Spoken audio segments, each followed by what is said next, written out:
Hey guys, I hope you guys are doing great and I hope you're having an absolutely beautiful day. I just wanted to address something real quick. I mean, on a normal day, I wouldn't come out to say anything, but there are one or two very important facts that I need to share with you guys. Firstly, I was never, ever a personal assistant to Mr. Churchill.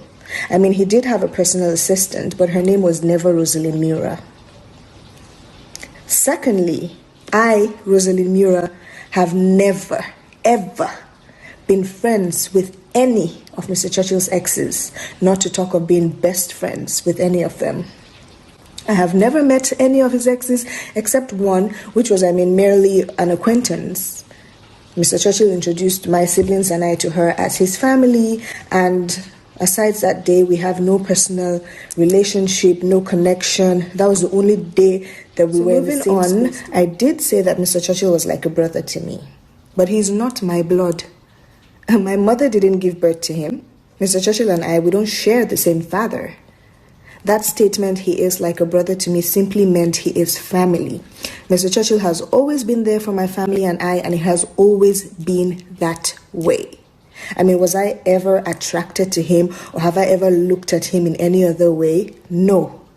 Was he ever attracted to me? Who knows? But I mean, that's not something I have control over. I was in a relationship. I was happy. A relationship that went sour due to the banter online when some accusations were made. I mean, did I kill myself? No. I moved on. Life goes on. Mr. Churchill's failed marriage has nothing, absolutely nothing to do with me. The same way you guys read and heard online that I was the reason for his broken marriage was the same way I read and heard online that I was the reason for his broken marriage. Before then, I never knew that the relationship I had with him before he got married was a problem after he got married. I didn't get the memo. No one confronted me. I was never aware of any of such. Whatever it is that happened in his marriage, I had no knowledge of at all. The same way you guys read online what happened was how I read online what happened. I mean, I knew him. Why would I wait for him to get married and then start playing hide and seek? It doesn't make sense. Churchill got married, things were still the same. He was still there for my family and I. He would take my siblings and I out. I would invite friends, male, female. He never had a problem with it. We would have so much fun. And when it was time to work, we would work. I'm not a lazy youth. I have goals. I have aims. I have an ambition. I have things that I want to achieve in life. Mr. Churchill made that possible for me. He exposed me to a lot of opportunities and I am forever grateful. So when it came to work, it was always work. You would see us places, and that's because throughout me going around with him, his foundation and other stuff, I was learning in the process. It had nothing to do with intimacy. It had nothing to do with me following him because I liked him. I did like him, but like I said, like a brother. Family. After his marriage crisis and after he got divorced, I was still there. I never left. Why would accusations and people talking make me leave? Leave to where? I never left.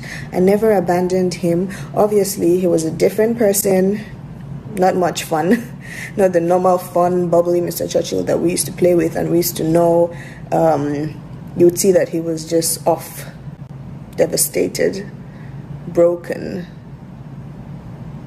frustrated. His mind was never there.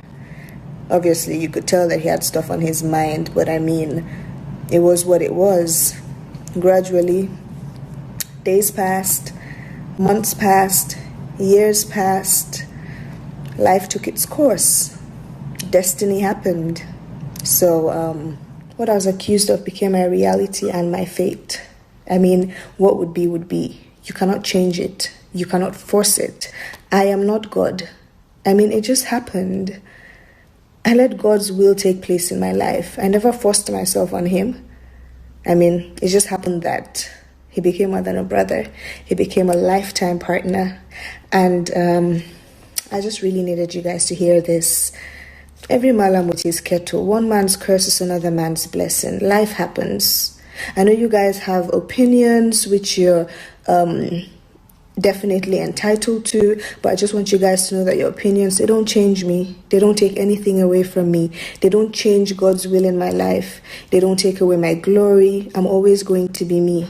So you guys just remain positive. Your own blessings and happiness will definitely locate you guys. I love you guys regardless. Stay blessed and have a beautiful day.